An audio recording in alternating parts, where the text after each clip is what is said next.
Something has arrived on our desks. Yes, ladies, lords, over the luncheon break we've tried to look at the issue about the orders. And so the first document you should see, it's really two documents. There are two separate orders. Both seem to have been issued on the same day. One you will see in the top right-hand corner has the reference number 13/037869/A01. And then if you go 2 pages further in, you'll see the second document, 13/002996. So it would seem that, as best we can work out, the court has issued two orders, one relating to the appeal and one relating to the cross appeal. And what is in your papers in the core bundle is unfortunately a conflation of those into one to almost create a third order, which is not. But we're so glad we asked. So anyway, in any event, you now have the two orders separated out, which makes perhaps somewhat more sense than what had gone before. It does make more sense. Behind that then, in relation to the discourse that had occurred earlier about the three cases that were stayed in connection with this matter, so you can see the order of Mr. Justice McCluskey in Dillon, first of all, and then following thereafter O'Donnell, and then Brown thereafter. And then the last document relates particularly to Brown and O'Donnell, and it is a note on behalf of the applicants in those cases on their proposals for the future conduct of those proceedings, which preceded the making of those orders by Mr. Justice McCluskey. And you can see perhaps of relevance, or of all of that document, if it is relevant, at page 5 of it, paragraph 9F, may be necessary to stay the delay aspect of the case pending the decision of the Supreme Court in Jordan. I think it'd be fair to say that that was the approach adopted by the respondents in those judicial reviews as well, that those judicial reviews should be stayed pending the outcome of this case and the Hughes case. Obviously, the Hughes case is now completed. The judicial reviews that were stayed sought relief in addition to claim for damages, presumably. Yes, Lord, I think that's right. There were issues about disclosure within two of those cases as well. Were there applications for declarations or mandamus? Yes, I think there were, Lord, yes. But the entirety was stayed? Yes, it seems so, Lord, yes. Pending the outcome of this appeal, yes. And the reason was the substantial investment of intrinsically limited resources on the part of the court would be inappropriate. I mean, it was a... I think that, in effect, my Lord, that the concern of the High Court was that in circumstances where the issue that's currently before this court was before this court and had yet to be determined, that it would not be a good use of the court's time and resources to deal with matters in a broken up fashion, and that the judge took the view that as a matter of case management he would deal with them all. One would also say, of course, that it was also in the frame at the time the Hughes case, which dealt with issues, as you will have seen already, to do with the structural funding of the coronial service, and most particularly legacy inquests within that context. My Lord's point, if this matter were to be seen, if the order made by the Court of Appeal were to be seen as a restriction on the Article 6 right, then one would look at the Strasbourg jurisprudence on restriction of access to court. It has three principles. It does enable resources to be taken into account. The three principles being that you mustn't destroy the very essence of its right. Then also that it's regulated by law, which I'm sure would be agreed that it is, because it's the law of the court pursuant to. And the third one is how that is proportional. So it's slightly different from treating it as a pure domestic matter. Case management. Yes, well, I suppose it depends what factors one takes into account in deciding the case management decision. There may be an almost total or complete overlap, and in fact, we would say in this case that there has been, on the facts of the situation. It does enable one to look at resources available, or at least it enables the court making the decision to look at the resources. Well, really, fact of life in terms of the resources, court time, demands of other litigants, and their ability to get their cases heard in a timeous and effective fashion as well. The courts, as the members of the court are perhaps better placed than I to say, courts always, day by day, have to manage their limited resources as best possible. That will have, at times, what might seem to some litigants a detrimental effect.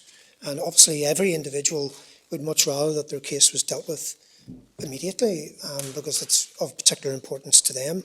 But all courts have to stand back and look to the bigger picture and see things from afar. That's what we say is one of the contextual issues in play for the Court of Appeal in this case. Could I also just give a reference number for, I referred to the MOD in the Ryan case, that you should find, I don't want to turn to it, but just for the court's reference, MS 814, paragraph 2, for future reference. So, if I may then, just before I move away from the Court of Appeal's judgment, that's under examination, obviously, in this case, and at paragraph 19,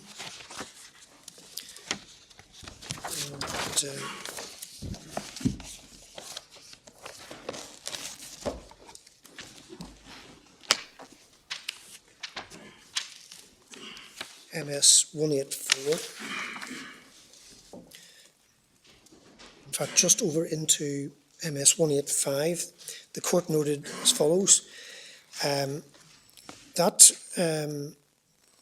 may involve separate proceedings against different public authorities, allegedly contributing to periods of delay which may or may not overlap.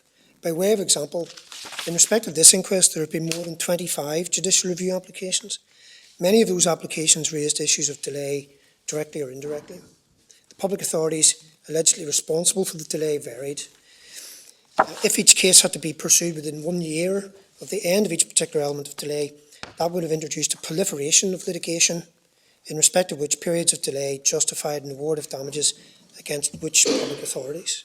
Practicality and good case management point towards ensuring that all of those claims against each public authority should be heard at the same time. Now, my learned friend, Dr. McLeanan, and I agree with this submission, suggests and submits to you that this is actually to the benefit of the appellant and to anybody in the appellant's position. That it allows for an orderly and managed approach to the litigation that they benefit from, just as much as all the other interests engaged will benefit from it. So far from it being seen as an attack on the protection of the Article 2 rights, in actual fact, the court's weather eye to practicality and good management has a benefit to the appellant that unfortunately the appellant does not recognise by way of this case.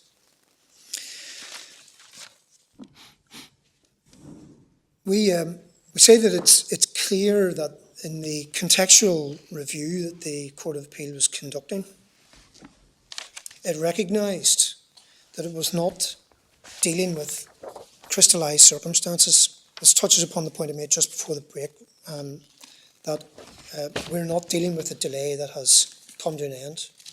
It is ongoing delay. And from the Court of Appeal's perspective, it clearly saw it as unattractive to deal with the issues arising on a snapshot in time basis. So it's not a question that the court was cutting across the right to bring a claim for damages. It was shutting it down. It was simply managing the contextual circumstances in which that claim would in due course be heard. And it was allowing the fullest possible information to be available to all concerned, including the court. Well, you might have different individuals whose claims are involved. I mean, say, for example, this claim was brought by I think, It's by the parents of the by the mother, deceased. isn't it? Yes. Initially by the father and Well- by substitution the mother. No, yes. Yes, well, that rather illustrates the point. Just say the father had still been alive at the time when the violation was found. He would have a claim for damages by way of just satisfaction in respect of that delay. Now, say he then dies, that claim then vests in his estate.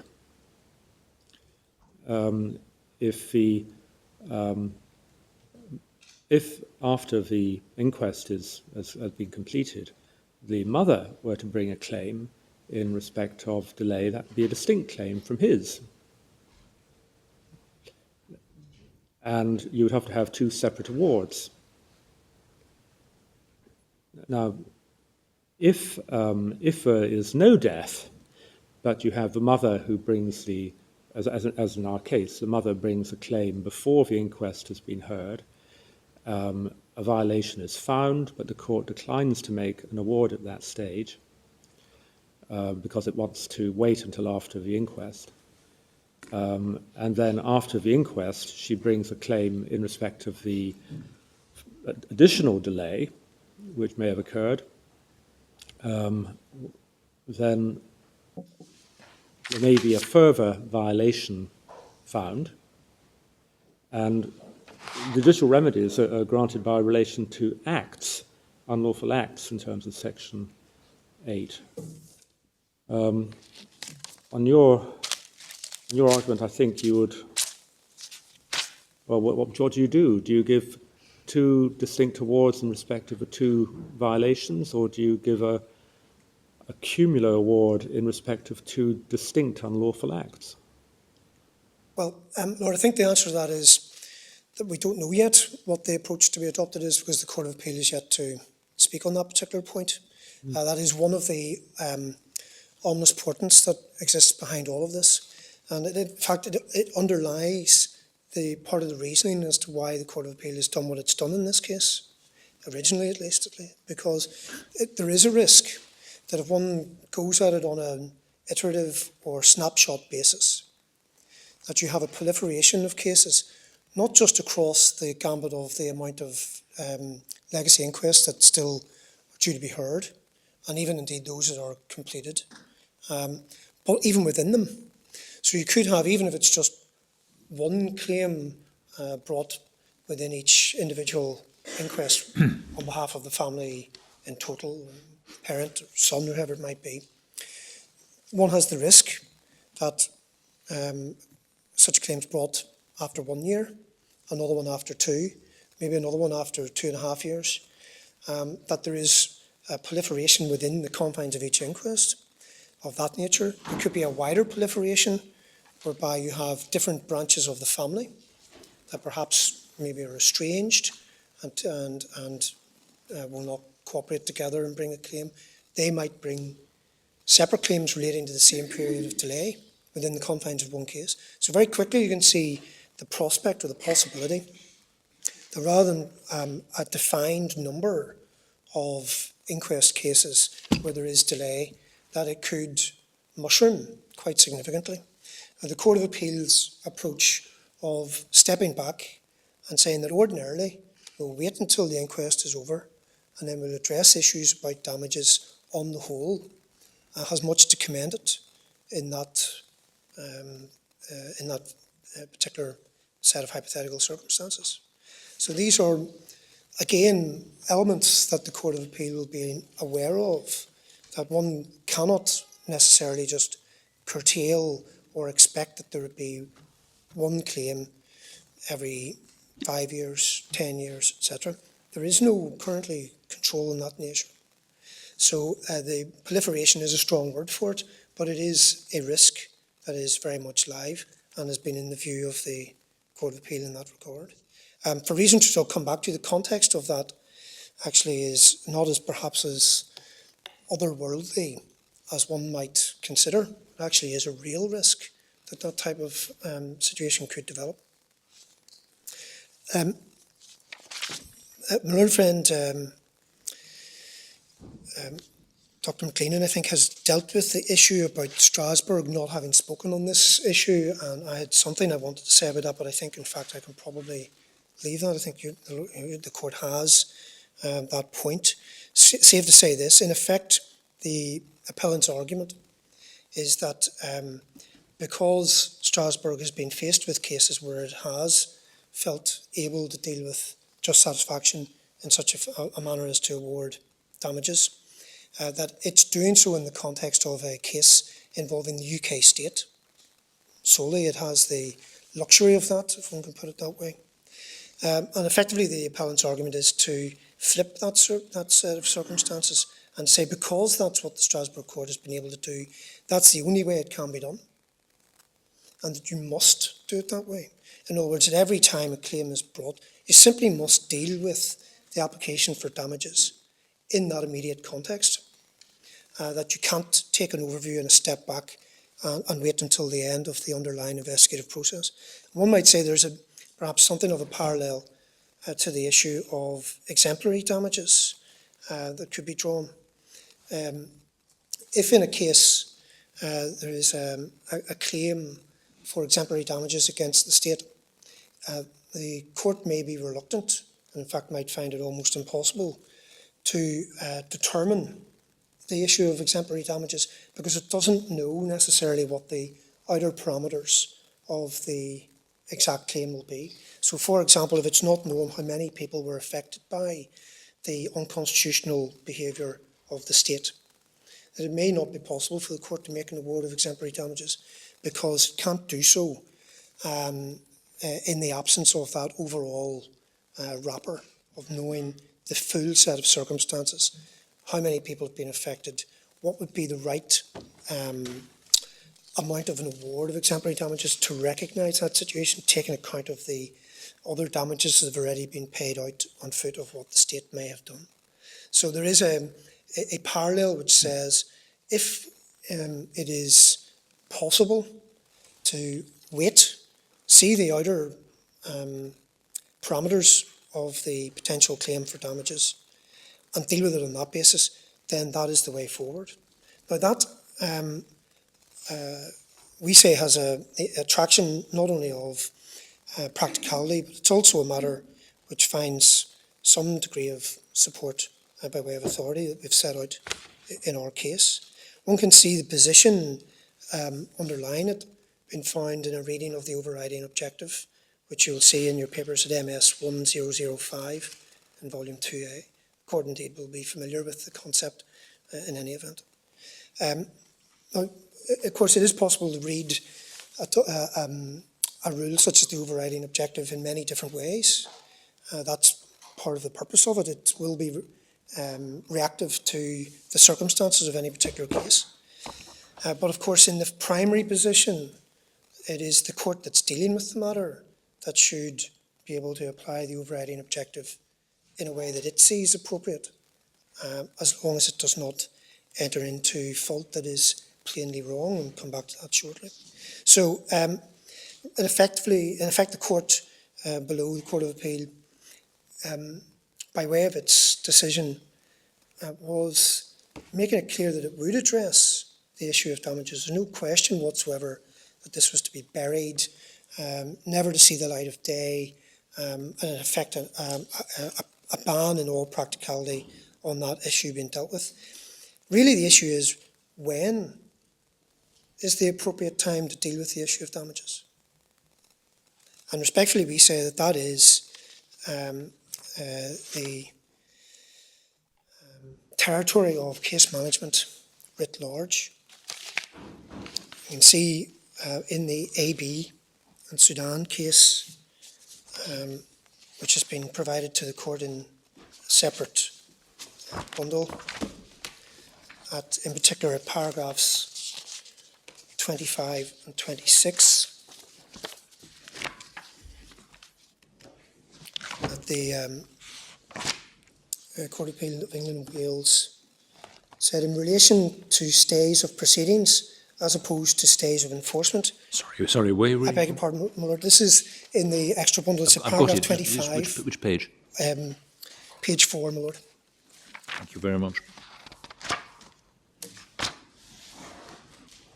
sorry, I'm not, I beg your pardon, I'm looking at the wrong bundle. It's page 49, very sorry. Yes, internal. Page 4 of the page four. internal document.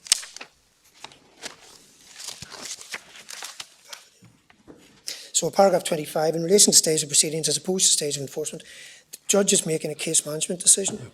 Such decisions will rarely be challenged and even more rarely be reversed on appeal. And then at 26, I won't read it out, the court can see it. There's an explanation or a provision of examples of the types of matters that might be taken into account that lead to a case management decision going in any one particular way. Now, another feature of this case that we say is important to recall is the inbuilt flexibility.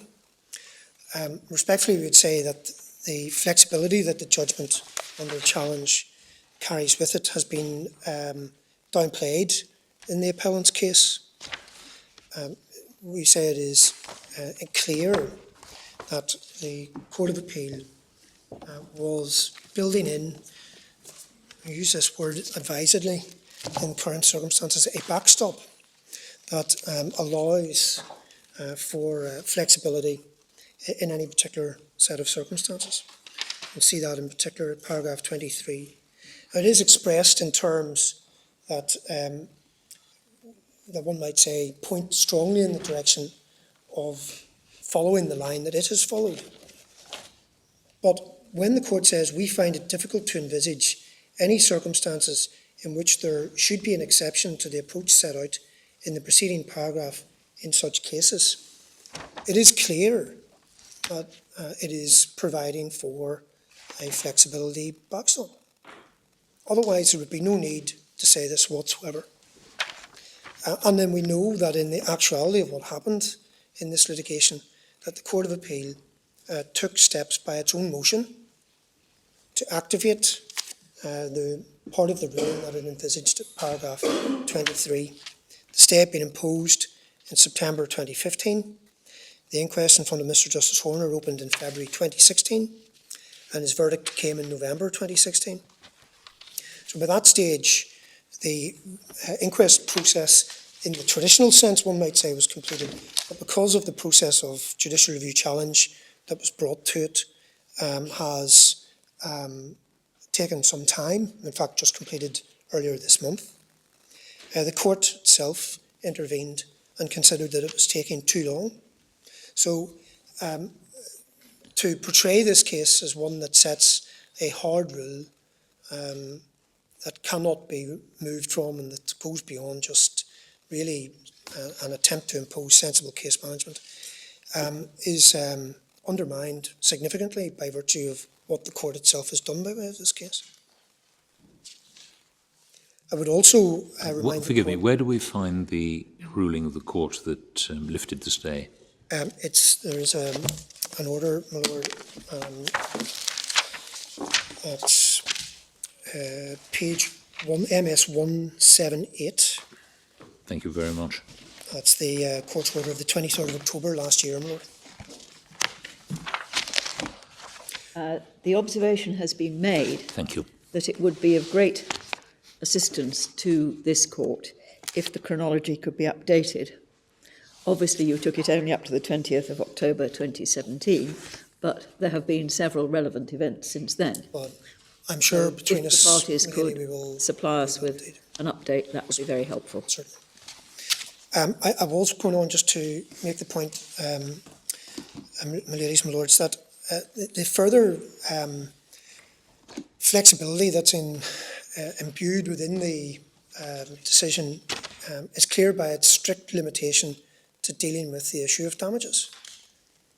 It does not in any way proclaim that a application for declaration that there's been a breach of Article 2 by way of delay or impromptude can be forestalled. And in actual fact, one can see that there has been at least one case that touches on that very issue. That's the Hughes case. Now, the Hughes case was very much dealing with things in a systemic fashion, and it was a fundamental challenge to the funding arrangements in relation to legacy inquests in Northern Ireland. But it is still an individual case. Mrs. Hughes is an individual person who was challenging the fact that the inquest into her husband's death, as ordered reopened by the Attorney General, had not taken place and was not seemingly going to take place for within any imminent period of time. So that is a specific case brought by a specific individual dealing with a specific delay in a specific inquest, in which declaratory relief has been awarded by the court. And that proceeded notwithstanding that it included a claim for damages. I have to confess, I just can't remember off the top of my head whether there was a specific claim for damages within the Order 53 statement. Perhaps need to check that. But in any event, if there was, it did not prevent the case from proceeding. Your Lordship's observation in that regard is quite right. But the orders in the other cases which you've drawn to our attention this afternoon, I think they were orders by Mr. Justice McCloskey.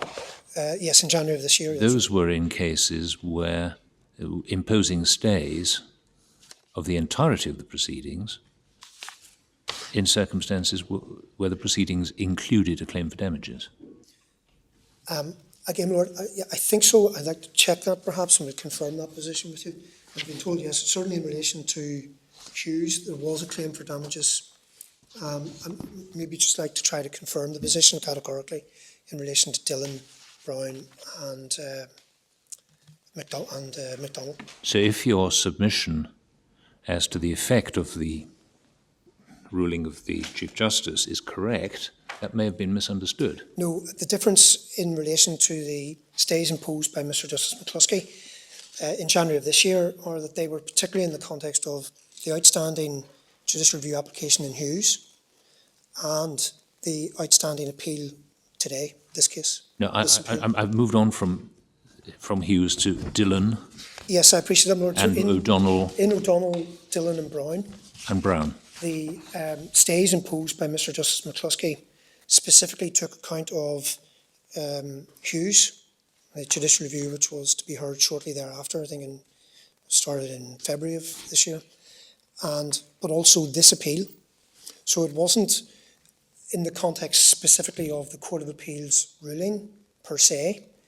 The stay imposed by Mr. Justice McCloskey on the three other cases, as it resolves around this case, was in the context of this appeal that's being conducted today. In other words, pending the decision that will come on this appeal as to whether, what impact that has on the proceedings in those cases. Well, but of course, that depended upon the Court of Appeal's ruling. Yes. Well, yes, it Not does. blame us for it. But I think the point, my lady, is this: it's not a stay that's imposed because the Court of Appeal says you wait until the outcome of the inquest process. It's a stay that's imposed because the issue as to whether that's right or wrong is at large until such time as this court speaks on it. Well, that's There is a distinction, I respectfully say. But what may be significant is that the entirety of the proceedings have been stayed, not just the damages claim. Not in this, we're not concerned with anything other than the stay of the damages claim. Yes. Well, that's, one might say, my lords, that... Unless Ms. Quinlivan is correct in her submission. Well, my lords, what I would say is that's a matter, in a strict sense, for the applicants in Dillon, O'Donnell and Brown. And that's not a matter before this court. So in other words, if they feel that if Mr. Justice McCloskey's stay has gone too far, then that's a matter for them to deal with.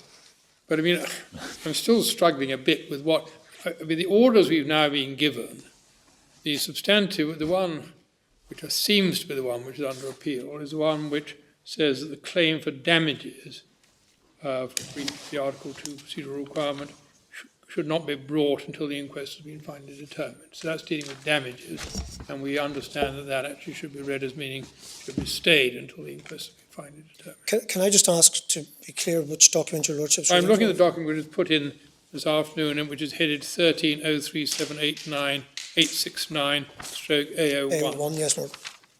Which I Yes, Lord. assumed is That's the right. order which we're now dealing with. That's right. But the other one, which is headed 2996 A03, which is apparently on the cross appeal, that has an issue of delay at ground 7 on the cross appeal be stayed. Where do we find out what that means? That's the cross appeal. Yes, I know it is, that's what it says, but where do we find out what ground 7 of the cross appeal relates to?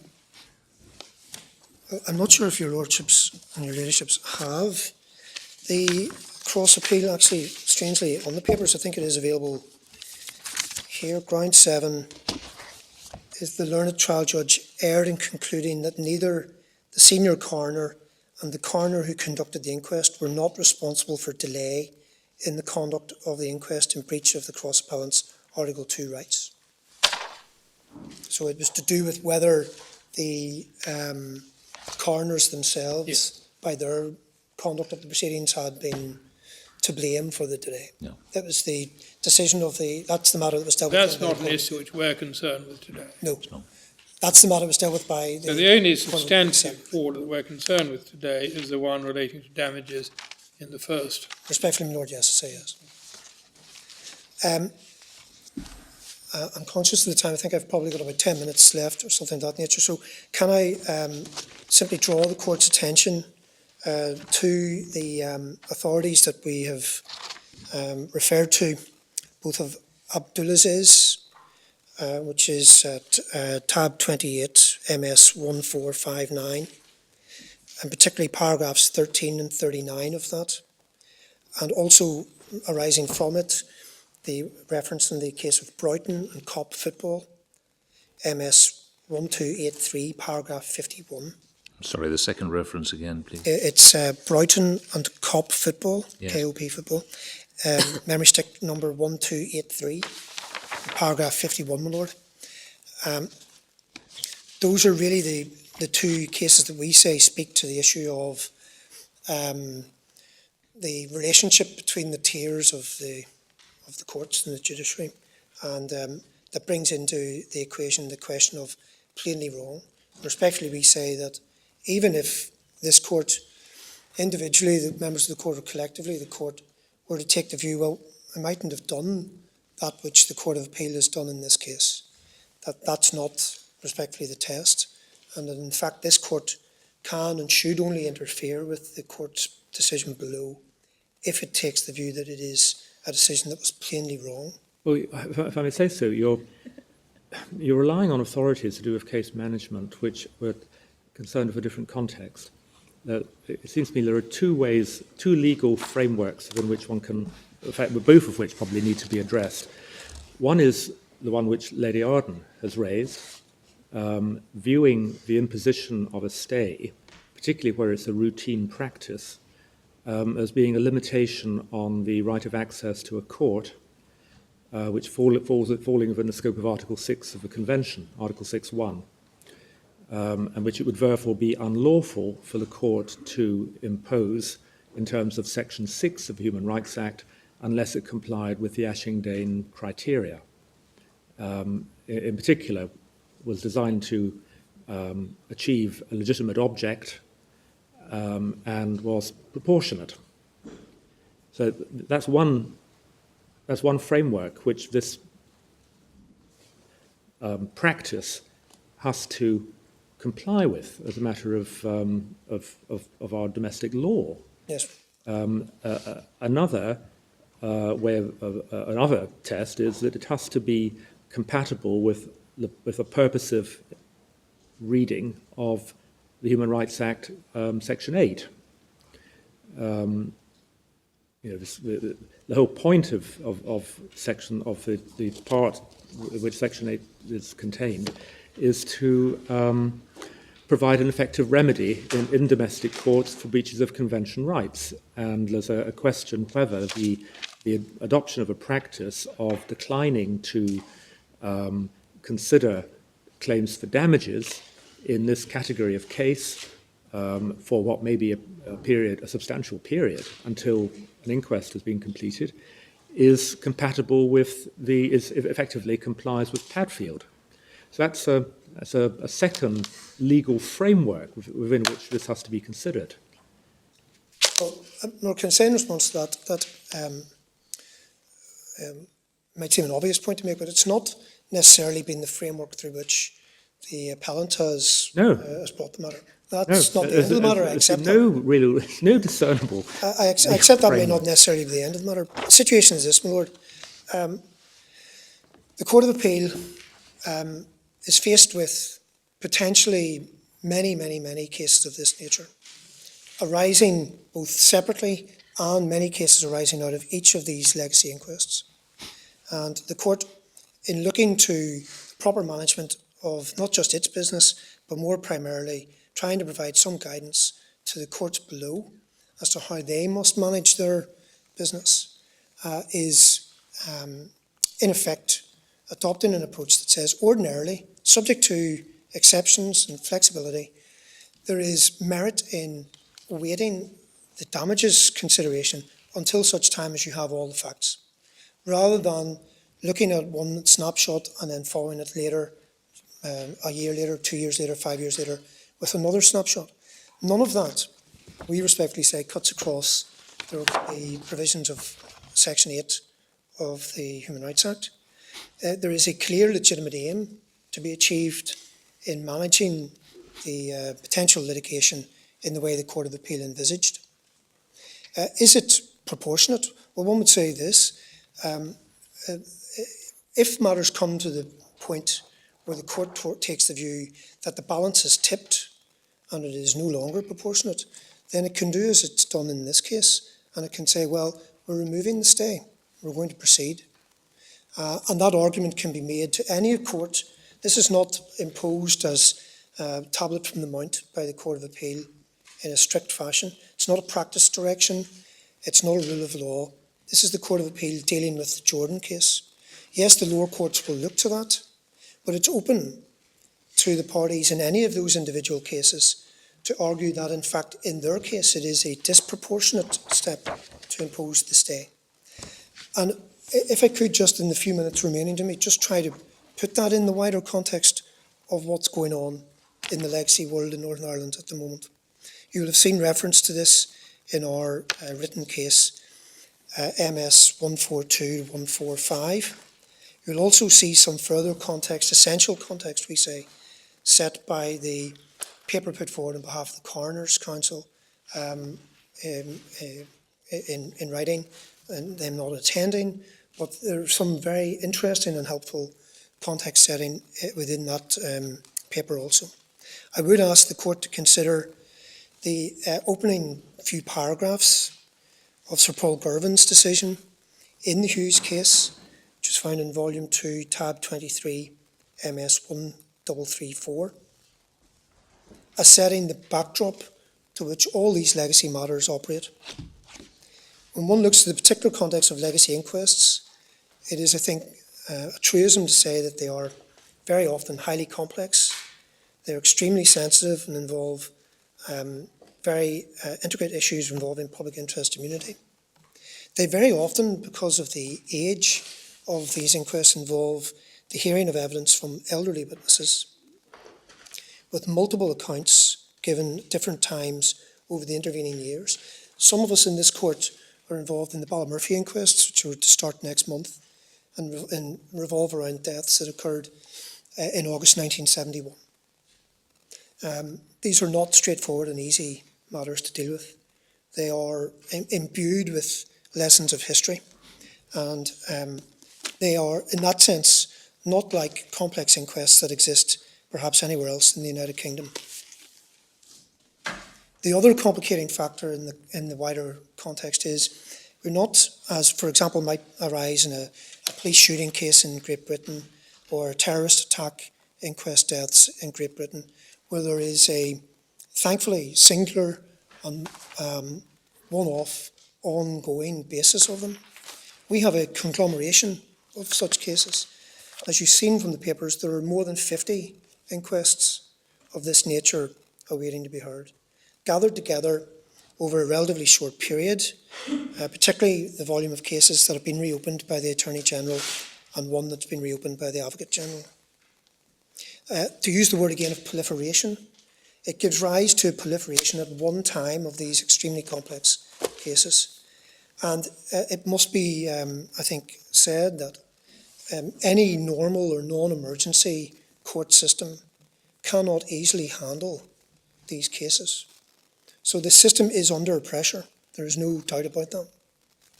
Alongside that, there are what could be described as a vast number of civil claims coming before the Northern Ireland courts and judicial reviews dealing with legacy matters going back over the period of the Troubles. At one point recently, we understand that the PSNI alone face 800 such claims and probably counting. Alongside this, there are a large number of cases being investigated and reviewed by the PSNI's Legacy Investigation Branch and by the Police Ombudsman for Northern Ireland. It's thought that currently there's somewhere in the region, perhaps approximately of 1,100 such cases being dealt with by the PSNI and around 500 being dealt with by the Police Ombudsman. As you know from the papers, arising from the Hughes case, a composite business case has gone from the Department of Justice on behalf of the Coroner Service to the NIO and to the Treasury in order to try to obtain further funding. Alongside all of that, there is ongoing a consultation process by the Northern Ireland Office into the wider management and resolution of legacy issues of the Troubles. That consultation process, I think, just closed a couple of weeks ago, and the outcome of the consultation is awaited. That in itself arose from very lengthy political discussions and negotiations that culminated in the Stormont House Agreement in December 2014. Probably not all greatly helped by the fact that currently in Northern Ireland we don't actually have a properly functioning government, as you will also be aware from other cases. So that, combined with the fact that we are, I think it is important to make this point as well, a small jurisdiction, population of approximately 1.8 million, 30 times smaller than the population of England and Wales. Sorry, than just of England alone. All of these contextual factors will have been in the Court of Appeal's judicial mind when it was deciding the direction of travel in respect of this matter. Respectfully, we say to you that the Court of Appeal is ideally placed to have taken that overview, not just of the legacy inquests, but of the wider legacy litigation field, and then the individual subsets of those within which, particularly as my learned friend Dr. McLean said out earlier, the Chief Justice is also the President of the Coroner's Court. The Court attempted to set a direction of travel that encourages and facilitates the orderly conduct of that litigation in Northern Ireland, and we respectfully say that that is an entirely legitimate, reasoned, nuanced and flexible approach by the Court. It's soundly founded on principle and practicality, and importantly it is within its discretionary remit. It is not plainly wrong, respectfully, on any consideration of that phrase. And respectfully we invite this Court to support the Court of Appeal in its efforts to manage that workload and workload faced by the Northern Ireland court system, and to dismiss the appeal for the reasons that we set out in our printed case. Unless there's any further, ladies and lords, those are my submissions. No, thank you very much indeed, Mr. Cole. Thank you. Mr. McAteer? Sorry, I rose prematurely. My ladies, my lords, Dr. McLean in his earlier submission indicated and criticised, well, criticised is the wrong word, pointed out, suggested that the approach of the appellant in this case, waiting until 2012 in order to bring these challenges, was identical to the approach taken by the Court of Appeal. I think it is worth remembering that this applicant, the death of the deceased in this case, predates the Human Rights Act. So this applicant, until May 2011, had no Article 2 rights, which could be vindicated in domestic courts. That followed from the decision in Macaire in 2004, and in Jordan and McCaughey in 2007. So it wasn't until 2011 that this applicant could have brought this claim. And the timing of what occurred thereafter is set out in the papers, but the inquest, in May 2011, an inquest was listed to be heard in October 2011, so a very short period thereafter. It adjourned very close to the inquest over disclosure issues. It was then listed in June 2012 and adjourned over issues around advancing anonymity applications and proceeded eventually in September 2012. So we say that the focus, understandably, of the applicant and their advisors was on the pending inquest, which was imminent at various stages over that period.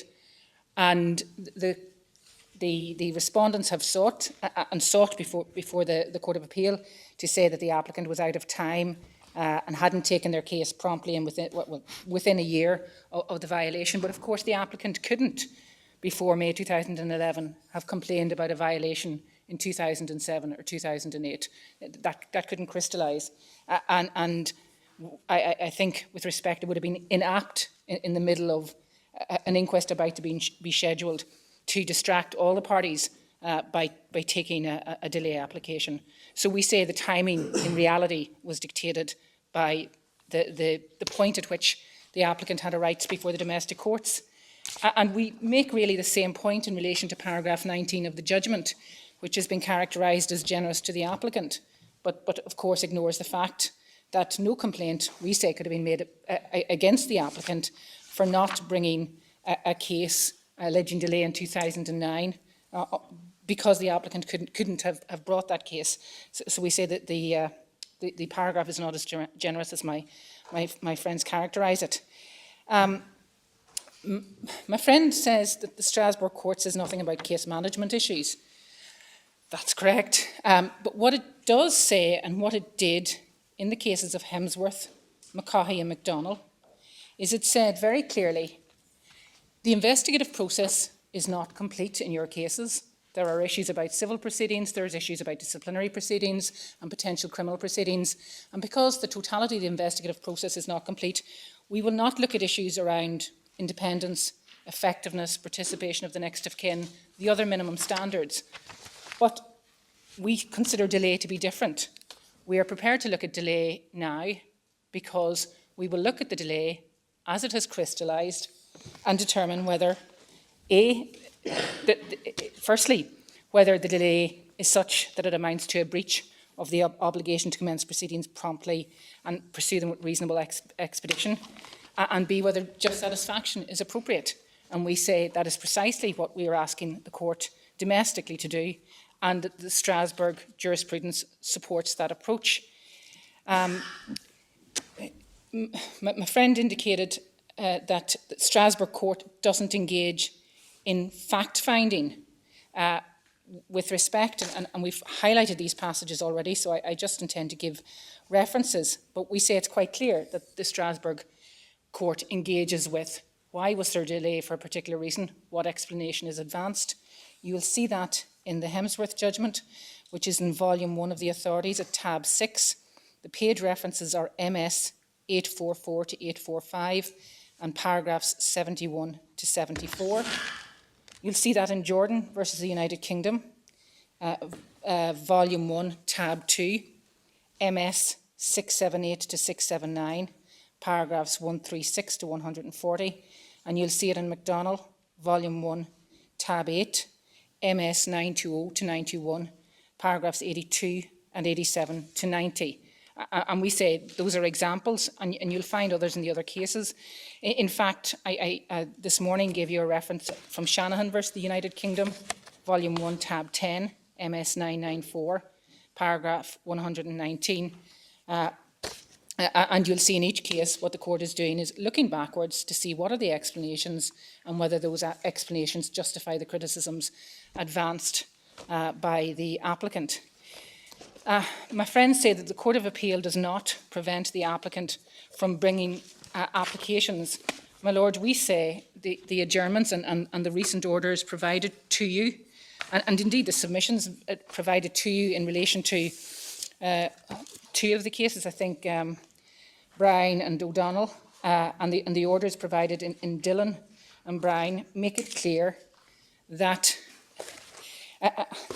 friends make the point that what has been awaited is this court's decision. But of course, this court's decision is being appealed because of dissatisfaction with the judgment of the Court of Appeal. We say that the import of the judgment of the Court of Appeal is to essentially stay proceedings alleging inquest delay. Proceedings alleging inquest delay have been stayed, but the court, of course, will review that in the event that this court were to take either the same approach, in which case the direction of travel would continue, or to take a different approach, which is, of course, the approach that we exhort on the court. And it's my friend drew your attention to the submissions made by the applicant. I think you'll find those on the back of the three orders. And I just maybe draw your attention to a couple of aspects of the submissions advanced. The applicants at paragraph 2 of their submissions say, to firstly deal with and address a very pertinent question, why have these outstanding judicial reviews not yet been determined?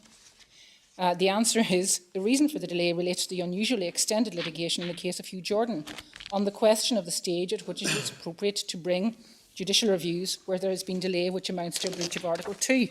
So they're articulating it in those terms, and it's in that context that the court grants its order. They observe in paragraph 4, they observe in paragraph 3 at the end of it, the Court of Appeal ruled that next of kin who contend the public authority has been or is responsible for delay cannot bring a challenge seeking a remedy for delay until the inquest proceedings are finally concluded. And then they indicate that the cases were adjourned on a number of occasions and for significant periods of time in order to await the ultimate judgment in the Jordan case and in light of its contents.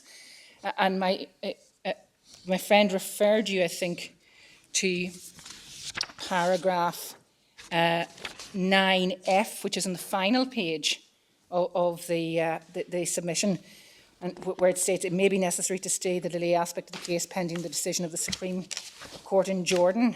I just ask you to note paragraph D above. There has been no want of prosecution on the applicant's part. Rather, there has been a combination of resistance on the part of the respondents in each of them to dealing with this litigation and the issues raised, and the outworking of the Jordan decision and the delay between its initial promulgation and its eventually being handed down in final form. And my friend indicates on behalf that that position articulated by the applicants was not opposed by the respondents, who would have included the PSNI and the coroners. Did they say that? Sorry? I didn't hear him accept that. I had thought that was indicated, and I think I had asked, sorry, before, but I imagine the matter can be very easily clarified if, in due course, the respondents were to provide to this court their submissions. But and I'm subject to your lordship's and your ladyship's note, but I had thought that he'd indicated that the same approach was taken by the respondents.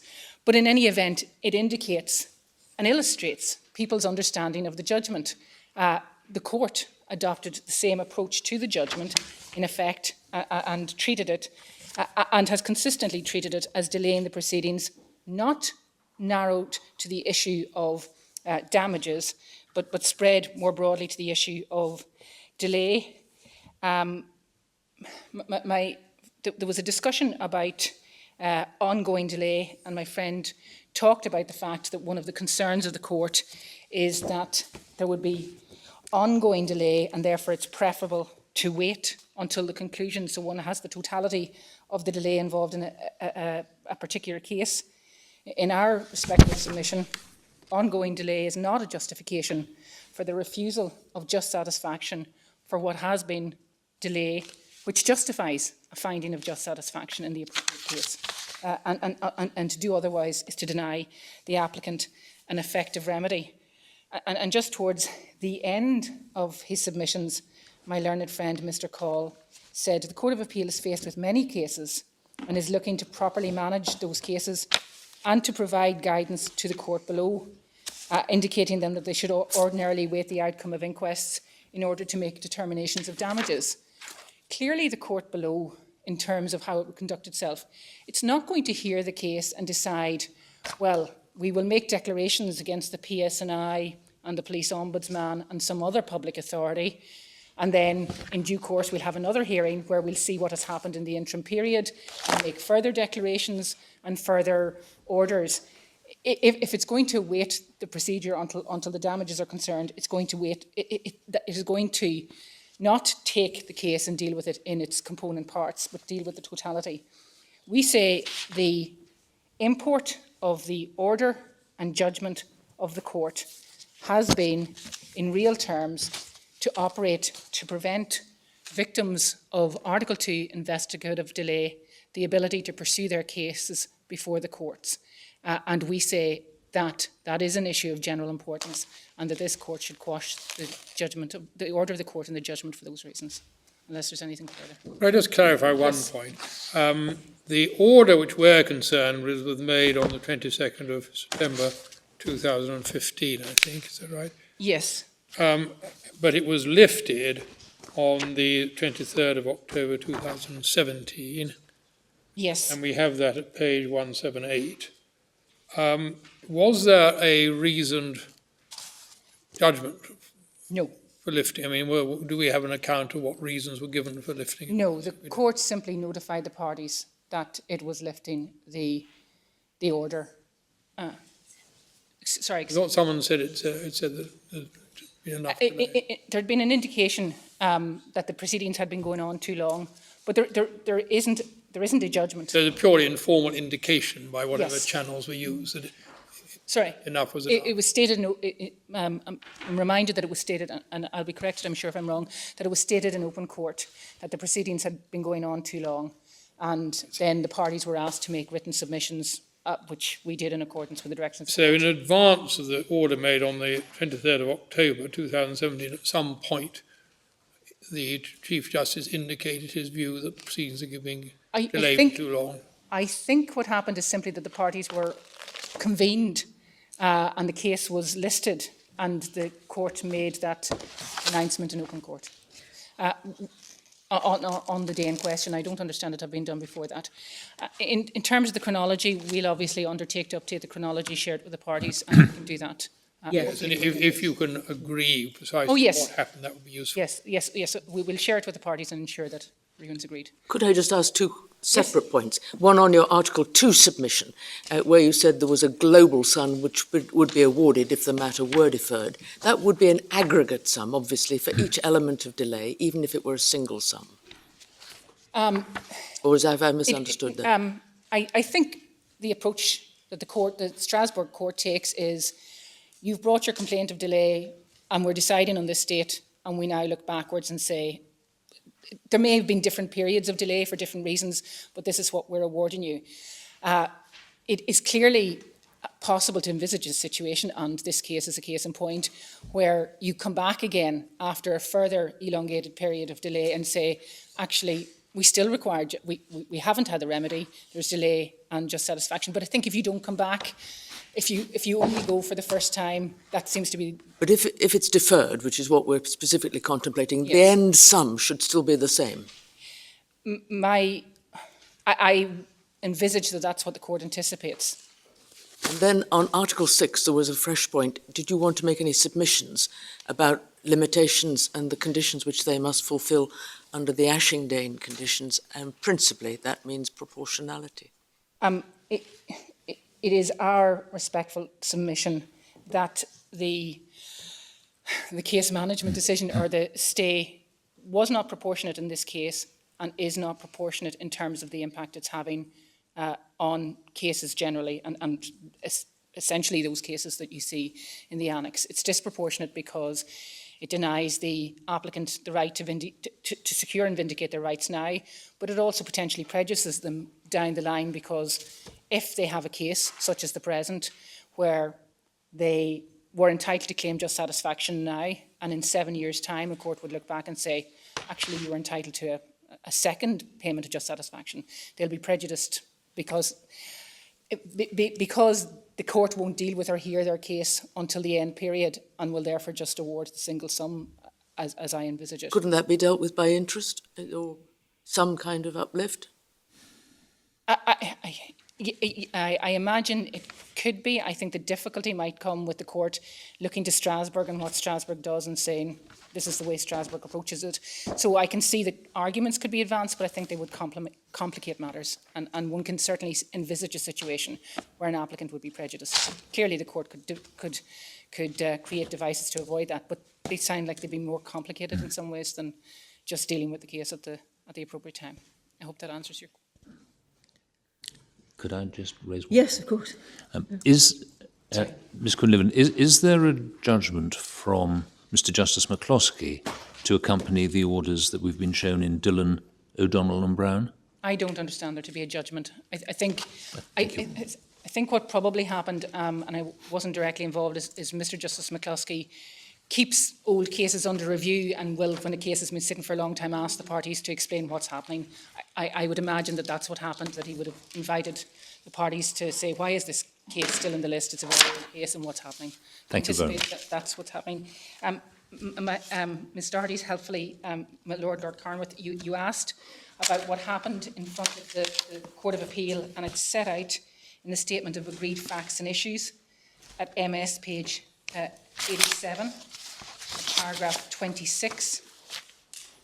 And what's stated there, which is the agreed position of the parties, is the Court of Appeal convened a hearing in relation to the Chief Constable's appeal on the 23rd of October 2017.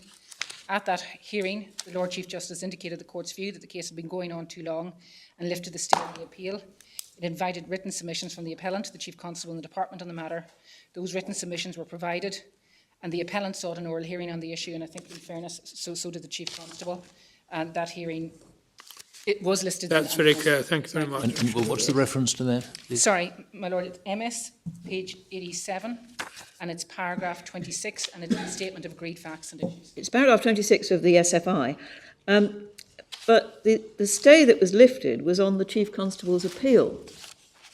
Was the stay on, I suppose the stay on your claim for damages wasn't lifted? It was lifted as well. Was it as well? Yes, it was. That's not what's said in the chronology. Yes, it was lifted as well. And in fact, the way the court approached it was that our cross appeal should be dealt with, and we'll set this out in the chronology in a clearer fashion. Our cross appeal would be dealt with first. And the reason for that was how the court deals with apportionment of damages, which is an issue which has been discussed here, obviously varies if you have two responsible respondents or just the one responsible respondent. So Mr. Justice Stevens concluded that only the Chief Constable was responsible for delay, or in the manner in which he did it. That's probably unfair to characterise as such. But clearly, had we been successful in our cross appeal, that would have changed the nature of the appeal that the court was concerned with, because the Court of Appeal was going to deal with issues around how money might be allocated between different respondents. So it did lift that, and we'll clarify that. Sorry, my Lord. Can I just ask you, you're being asked about possible prejudice arising from delay. So far as I can see, Hugh Jordan, the claimant, the man who brought this claim, was still alive at the time of the Court of Appeal's judgment. Mr. Jordan is still alive. He is still alive? Yes, he is. But he's medically unfit. Oh, I see. And wouldn't be in a position to give proper instructions. I see. And is probably prejudiced by the fact that he won't be able to benefit as he would have at the time if it came to it, but that's a separate matter. Mrs. Jordan took over the case. She initially took over the couple have obviously taken these cases together, but it's been Mr. Jordan's name. But Mrs. Jordan took the challenge to the verdict in the 2016 inquest, and by agreement and consent with all parties took over this case as well. Well, if things like psychological effects and stress and so forth are of any relevance, then the individual bringing the case is a factor of potential importance. Yes, of course. So she's bringing the case now as an individual rather than as his representative in some sense. I think she's really bringing it in a dual capacity, both as... although my friends have expressed, and your Lordship has raised the issue, the concern about duplicate applicants so that essentially the system could be abused, the general approach before the Strasbourg courts, and indeed domestically, has been that one family member brings a claim and they do it in a representative capacity. What the court would do if Mr. Jordan, Mrs. Jordan and Pierce Jordan's siblings were all to bring separate claims, I don't know the answer to that question. The Hemsworth case, you'll have seen, was somewhat different in that Mrs. Hemsworth and Mr. Hemsworth, the father, so the deceased wife and father both took claims.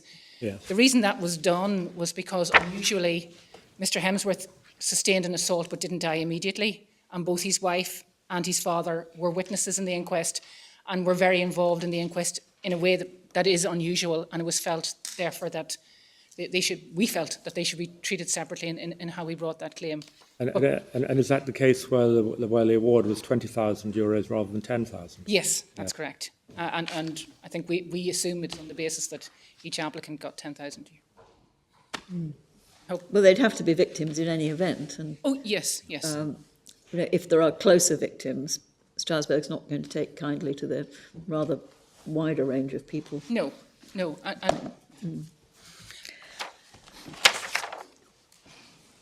Thank you. I think we have asked everybody all the questions that we want to ask, but we would very much welcome a clear update of the chronology of the proceedings. No doubt you can agree that between you, but we are grateful to you. We're grateful to you for your submissions and the economy with which they have been presented today.